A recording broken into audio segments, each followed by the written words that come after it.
Hi there. In this video, we'll be covering how to write and self-publish a book. It's not easy to write a book, but if you can fight through and keep moving forward, the rewards can be massive. By the end of this video, you will learn how to overcome the challenges of book writing, some of my top writing tips, and all of the steps that come after you finish a book draft. And stay tuned until the end of the video for a resource that I really think you're going to enjoy. Let's dive in.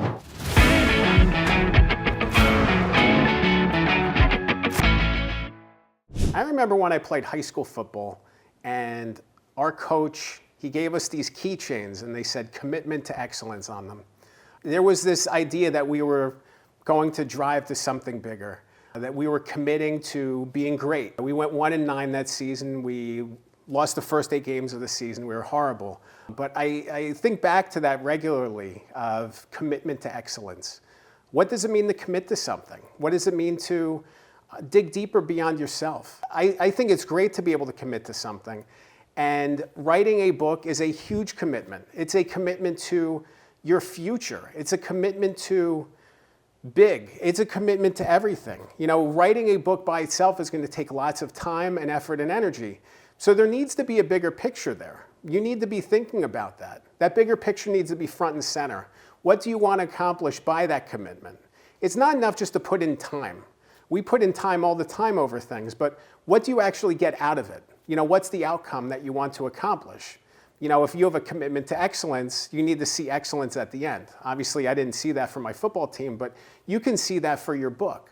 If you make a commitment to making progress every single day and every single week, eventually you're going to find yourself with a draft that you're really proud of. But again, it's not enough just to commit to the time and effort and energy. There needs to be a deeper purpose. What is your purpose for writing this book? Who is going to benefit from reading it? And that benefit doesn't need to be a huge publicity tour with tons and tons of people reading your book. Your book could be for 10 or 20 people. This project could be a family legacy project that only a handful of people read, and that's fine. I've actually worked on projects like that, and they were incredible. This is really about understanding what you want to accomplish with your book, because understanding that purpose, unlocking that purpose, is going to empower you. So when you spend all this time and effort and energy on the book, it's for something. It's for something bigger.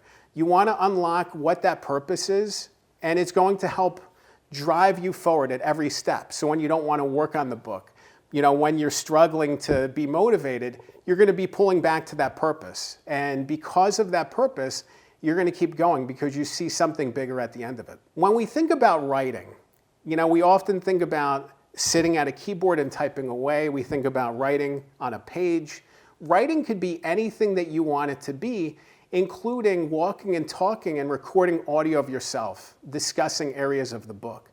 Writing doesn't need to be just sitting behind the keyboard anymore for hours on end. So it's important to understand how you can get the ideas out of your mind and onto the page. A lot of times that could be from recording yourself using automatic transcription tools and then building out the chapters and text based on your actual conversation points, based on the things that you're discussing. The beauty of that process is you can get a lot of words down quickly and they sound like you. When you write something, you want it to sound like you, your voice, distinctly you. A lot of times writers struggle to unlock that voice. So you really want to be mindful of the voice as you're doing the writing. You don't want it to sound robotic. You don't want it to sound too flowery. You want it to sound exactly like you. And using that conversational tone to build out the chapters can lead you well on your way. So writing is one thing. The writing is a challenge. Editing is what will make your book great. Editing is going to help you have a marketable and sellable and successful book. Every single book that's ever been published has required some editing. If you think that your book doesn't require editing, it's going to be a rough go because you're going to have a tough time. From myself, somebody who spent decades in writing and having my writing published, you need people looking at your work. You need somebody to scrutinize it and wonder about it and question it and make sure it's as strong as possible. And that editing process really requires a couple steps. The first step is the bigger picture, 30,000-foot view.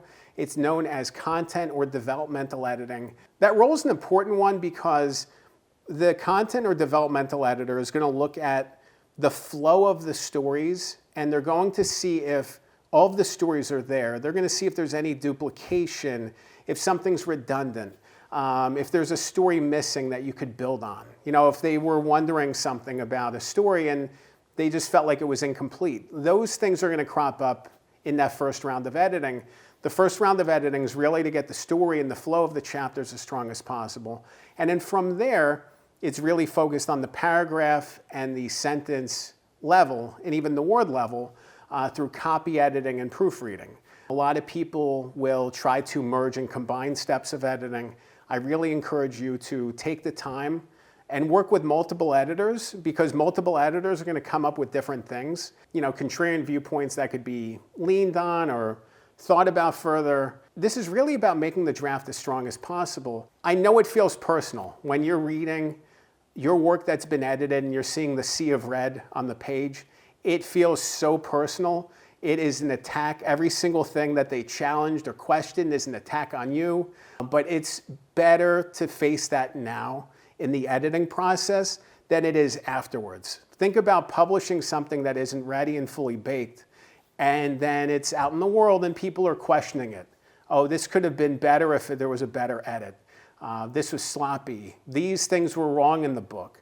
All those things are going to surface. So all of the doubts, fears, questions, challenges, issues, you want to face them in the editing process instead of after the editing process when the book is already published. Another important role is design. You want the book to look really, really solid. You want it to look professional. You want it to look clean. It's such an awesome thing when you can work with a professional designer and they can just build out elements and design pieces and styles that you couldn't even imagine. So definitely don't skimp on the design. Work with somebody who's really good. You know, look to see their work. Work with people who've done this before, because books are different. Books are unique and books are timeless. So people could come across this book 50 or 100 years from now, and you want them to be able to be drawn into it. You want them to be engaged by it. A great design, a great layout, and a great cover are going to keep people engaged and draw them in so they can read your awesome words. The next step to self-publishing is publishing. You want to bring this book forward into the world. All of these steps are getting ready to publish your book. And with self-publishing, all of these steps are out of pocket. You know, editors, designers, you're paying for those services. But then on the back end, once you publish the book, you get to get the higher value of rewards because there's no one else taking money away. Obviously, if you publish on a site like Amazon, Amazon will take a cut, but then it's you. It's only you. Whereas if you traditionally publish, the publisher takes a cut, a literary agent takes a cut. There's not as much money to go around for you, the author. If you self-publish, there's a higher percentage of each book sold that's going to you. So it's a process. You know, it's a process, and you want to find out the right platform. You could pick a boutique publisher to work with. You know, all these different options to choose from. It's really exciting to be able to meet people where they are, meet readers where they are. A book I worked on, in fact, was recently published in India, which is really cool for me to think that people all the way across the world are reading something that I helped with. You know, so it's neat to be able to pick and choose and guide that process forward in whatever way that you choose. But it's so powerful to be able to put your book into readers' hands and to share your message and see people's lives transformed by what you're sharing with them. The lessons and guidance that you can provide can really help people. So stick with it because your book matters. Your message is something the world needs, so find a way to get it out there and put it in readers' hands. If you want to learn more about how to write and self-publish a book, you definitely want to watch the next episode. I'll link to it on the screen.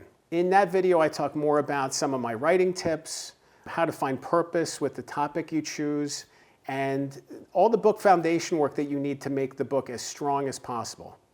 Remember, a good book can change your life. I'm Dan Good. Thanks for watching.